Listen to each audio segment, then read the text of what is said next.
Hi everyone, welcome to your second lecture on genetic algorithms. As a reminder, in the last video, we went over the basics of genetic algorithms and the knapsack example, and we got to the section on parent selection strategy. We talked about how we have this Python switch statement pattern, which allows us to implement a way where we can set different algorithms at runtime using string parameters, and this allows us to easily experiment with different selection methods and test how these different selection pressures affect the performance of our algorithms. So let's move on to crossover with 1 point. So 1 point crossover is the simplest and most intuitive crossover method because it's directly analogous to how genetic material combines in biological reproduction. We've got a few steps here. So the first one is to draw a random index between 0 and p minus 1, where p is the length of our solution.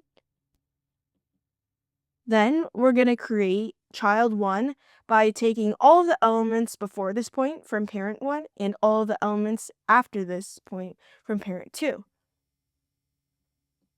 And finally, we're going to create child 2 from taking the opposite. So all of the elements before this point from parent 2 and all of the elements after this point from parent 1.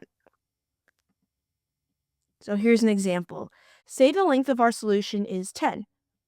We have parent 1 here, we have parent 2, and say that at point 4, so a random index, right?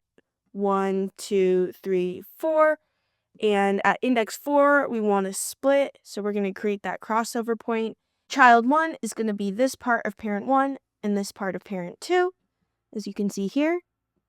Child 1 is going to inherit from parent 1 before that random index, so a 4 in our case, and from parent 2 after that random index, and then child 2 will inherit the opposite, so from parent 2 before the random index and from parent 1 after that random index. Alright, K-point crossover extends this 1 point concept to multiple crossover points, which just creates more complex recombination patterns.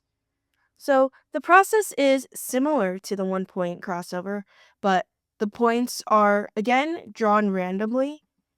The parent also is alternated between the points. So, for example, if we have k equals 4, that means that we are going to have k or 4 crossover points. So we have parent 1, parent 2, and we randomly select these indices. So k equals 4, we're going to select 4 random indices and have those specific crossover points. In this, we're going to be randomly selecting the indices, so it might not be the same one as this just because we're running this code real time, and then we're having 4 indices that we're selecting, right? Because k equals k, so that's where that's from. So I'm going to run the code, and awesome, see how these are our 4 random indices, and then we're going to be creating those points of mutation based on the indices that we've drawn. Now, can you think of what an advantage might be to having k-point crossover? Well, K-point crossover can create more diverse offspring because it allows multiple regions of genetic exchange. And it also might better preserve related groups of characteristics that should stay together. However, more crossover points doesn't always mean better results because too many points can make crossover pretty much random and it just loses that benefit of preserving successful characteristic combinations. So, the optimal number of crossover points really depends on the problem structure and the solution representation. In terms of selecting how many K points we want, common choices include just selecting for k equals 2, so a 2-point crossover, or setting k as a small fraction of the solution length. So in this case, the solution length, right, is 8 because we have 8 different zeros and ones. So we might say, okay, we want a quarter of our solution length to be the number of k that we have. So in this case, maybe we say k is 2. You should also be taking into account whether certain solution positions are related and should be inherited together. All right, let's go back to that knapsack example. So, if you recall, we have p items, each with a different weight and value.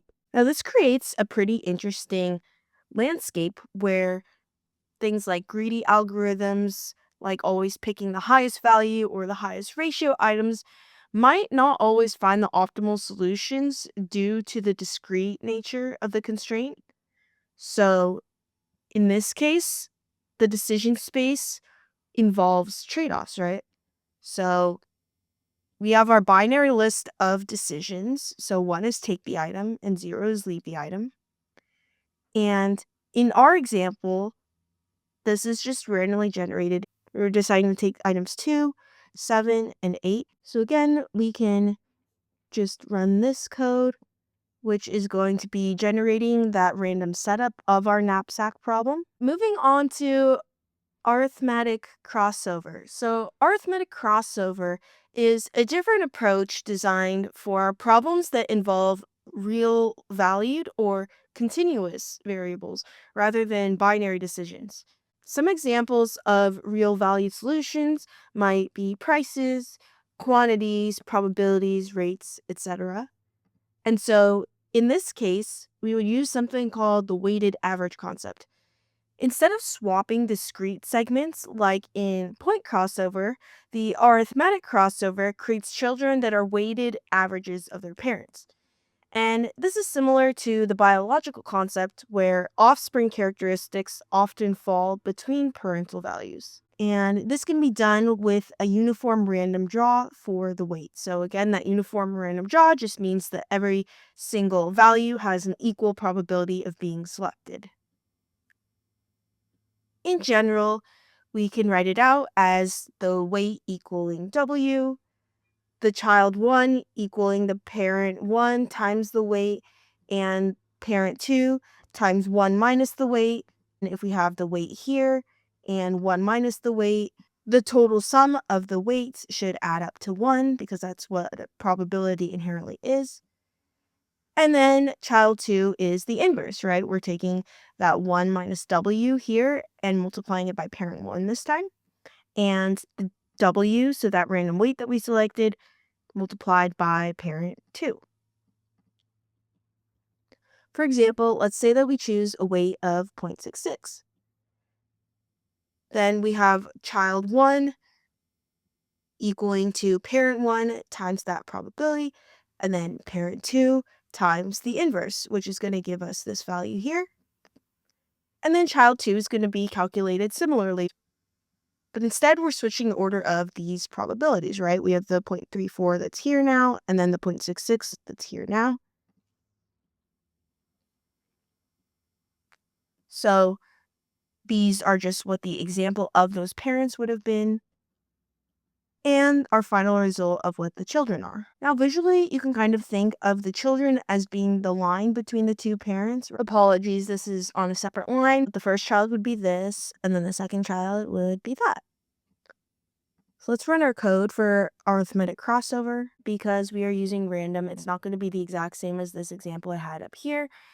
But we got child 1, which is around 101, and child 2, which is around 114. Now, in terms of economic applications, the crossover method is valuable in problems like optimal pricing because we're combining different pricing strategies, or portfolio weights because we might be blending different allocation strategies, or figuring out what quantities to produce because we might be merging different capacity utilization approaches.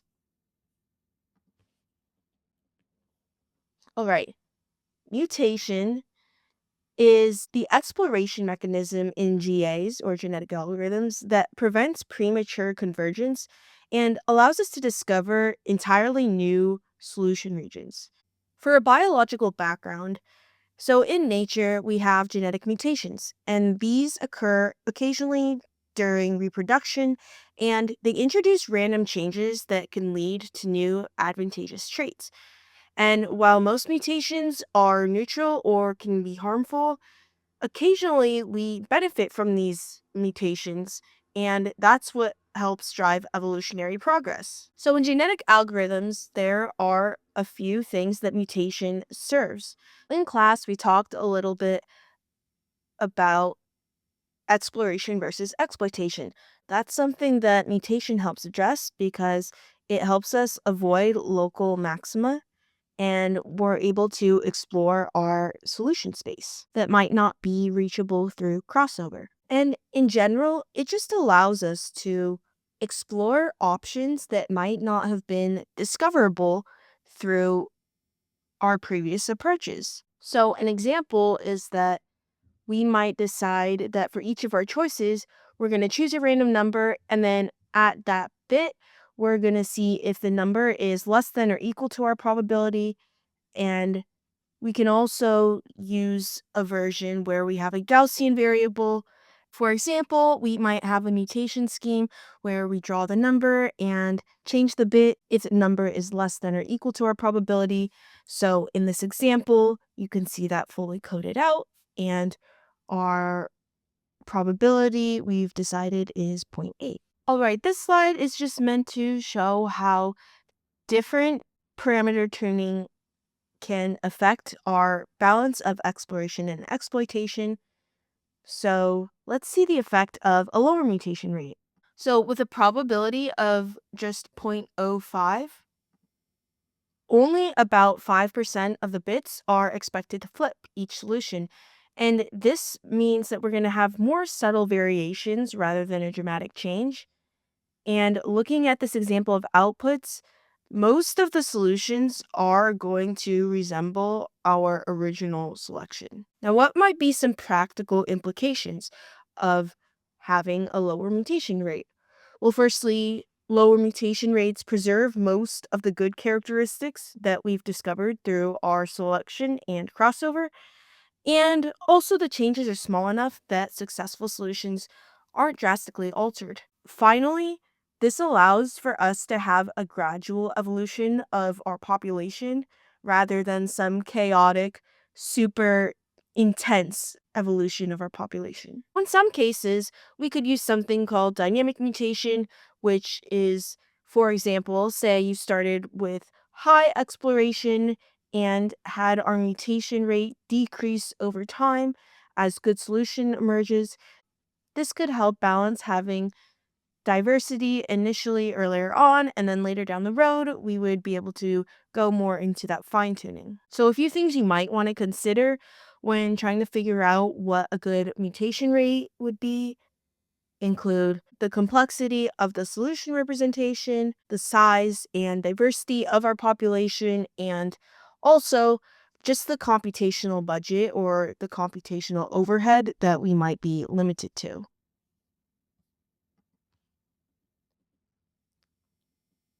All right, now let's kind of bring together what we've learned so far in terms of selection, crossover, and mutation into a unified child generation process. So, in our generate children function, we have our three main reproduction components, right? We have parent selection. So, we're going to be using our flexible selection mechanism to choose which parents we want, right? Then we're going to be having our crossover, and that's going to be applying, in this example, a 1 point crossover to create offspring. And then finally, we have mutation.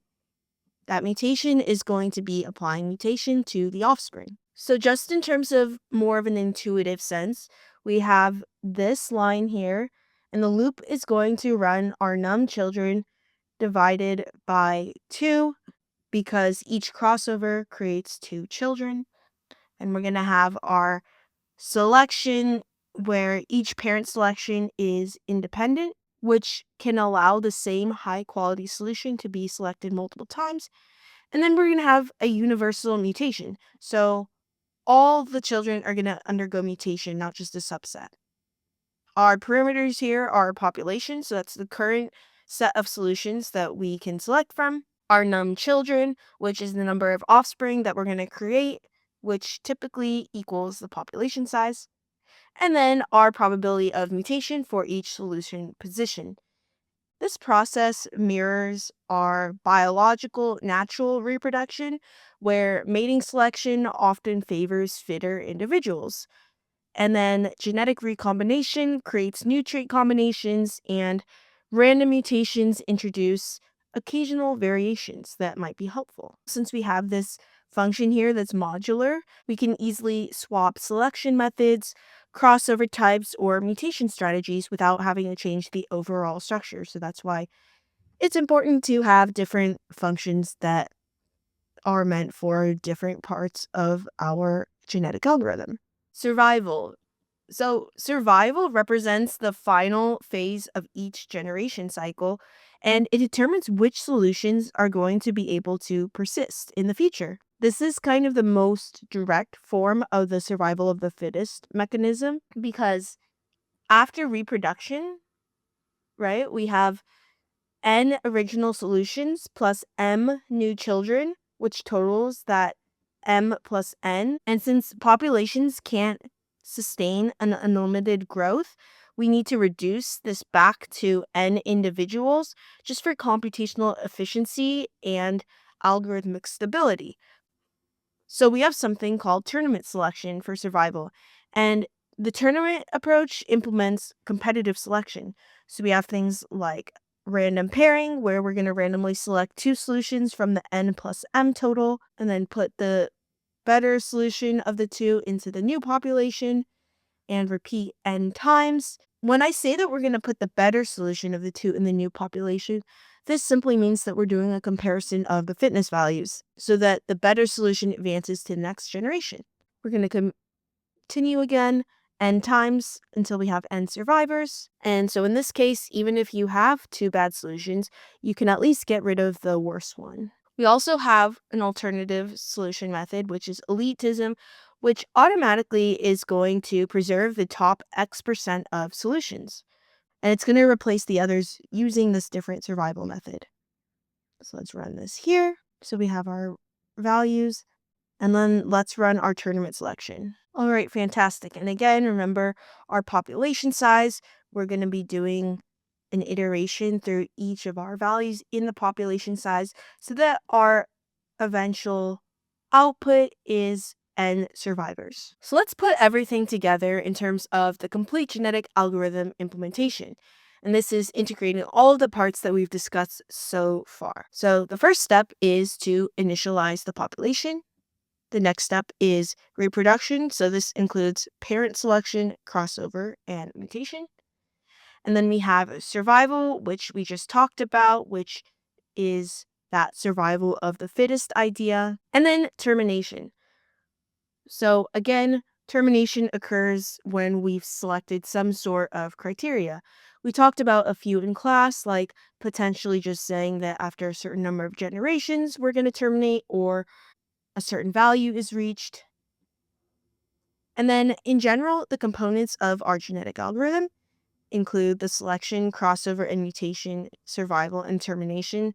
So those are the 5 components that I want you to focus on. First, we have our random knapsack solution, and this is going to generate a single random candidate solution for our knapsack problem. So for each item, it's going to randomly decide a 0 or 1 whether to include the item or not in our solution. And again, this just creates the diversity in the population and lets the algorithm search many different regions of our solution space. Then we have generate knapsack population.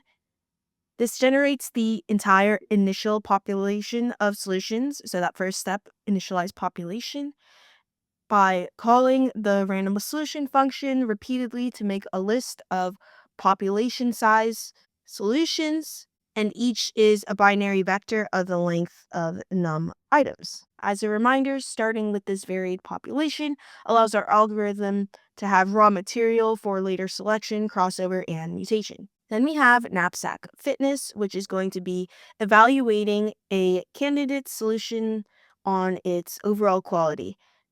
So for each item, we're going to add the item's weight and value to the totals. And then if the solution's total weight is within the allowed limit, we're going to return the total value. And if not, we're going to return -1 to penalize overweight solutions. This makes sure that solutions that violate our constraints are less likely to survive or reproduce.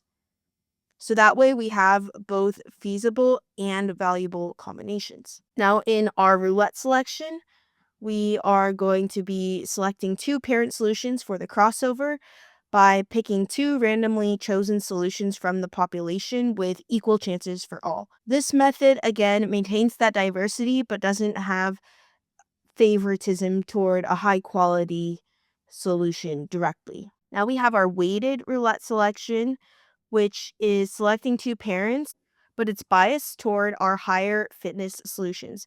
In this case, we're computing a weight for each solution and it's proportional to its fitness, but shifted such that the lowest possible fitness is 0. And then we're going to be using those weights in a probabilistic draw.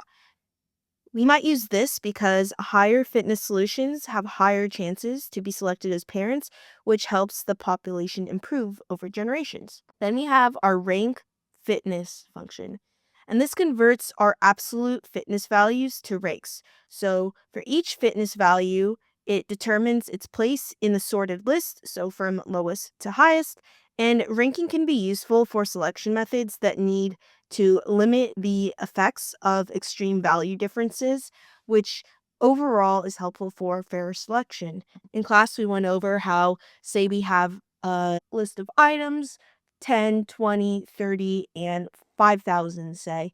If we had 10, 20, 30, and 40 would essentially be treated the same as 1,000 because we're only caring about relative order in this ranked order. Now we have our ranked roulette selection, and this is selecting two parents for reproduction using rank-based probabilities.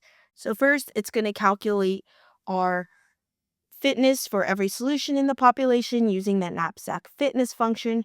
Then it's going to rank all our solutions again, where the lowest fitness gets a rank 0, the next lowest gets 1, and so on up until we get to the total number of ranks possible. And finally, it's going to use these ranks as weights in our random dot choices so that higher ranked solutions are more likely to be chosen as parents. This just helps with maintaining diversity and avoiding that premature convergence to local optima that we want to avoid. Next, we have define parent selection. In this case, if we put roulette as our parameter, that means that our selection method will be roulette, but this uses a dictionary that allows us to easily toggle or switch between the parent selection method. Then we have our 1-point crossover, which creates two children from two parents by combining their quote-unquote genes at a random point. It's going to pick a random index, then child 1 is going to get the first part of the parent from parent 1 and the rest from parent 2, and the opposite for child 2. Crossover, again, is used to potentially create better solutions by allowing good traits from different solutions to combine, and this also helps with exploring new areas of our solution space. Then we have mutate knapsack. Mutate knapsack is going to randomly flip bits, so our zeros and ones in this case, to introduce variation. So for each bit in a solution, it's going to draw a random number, and then if the solution is less than a probability that we give it, then it's going to flip. So a 0 would become 1, 1 would become 0, and otherwise the bit's going to stay the same. And this helps just prevent the population from getting stuck in local optima by occasionally introducing new traits. This exact probability is also going to help control how much exploration versus exploitation occurs. Then we have our generate children function, which is going to create the new candidate solutions children for our next generation. We have our tournament selection right here. So for each slot in the next generation, we're going to randomly pick two solutions from the combined pool of parents and children, compare their fitness values, and then keep the one with a higher fitness as our survivor. And we're going to repeat this until our new population has the size that we want. So our new population is going to have that same size as our initial population. Then we have our global variables that we're defining here and our main GA loop. So again, we're just calling all of those functions that we created. And then at termination, we're just going to sort all of our solutions, which can just help us visually identify what the best solution might be. Now, if we have 10,000 generations, there are a few things that we might anticipate. For example, if there is a Nash equilibrium in an economic standpoint, we might expect to get closer and closer to that or possibly converge. Overall, our GA could help us also understand things like dynamics within strategic environments or the stability and feasibility of theoretical equilibria or the effects of various parameters in the market on outcomes. All right, everyone, that concludes today's lecture. As a short recap, we've seen how genetic algorithms use the power of evolutionary processes to help us solve complex optimization problems. There are many contexts that we can use this in, so not only the knapsack problem, but also many economic situations, such as studying markets as adaptive systems instead of trying to find static equilibria. And in general, genetic algorithms help us with model learning, figuring out the evolution of various strategies, and emerging market behaviors without having to assume perfect rationality or complete information. Thank you all again for listening to this video, and feel free to contact me if you have any questions. Bye!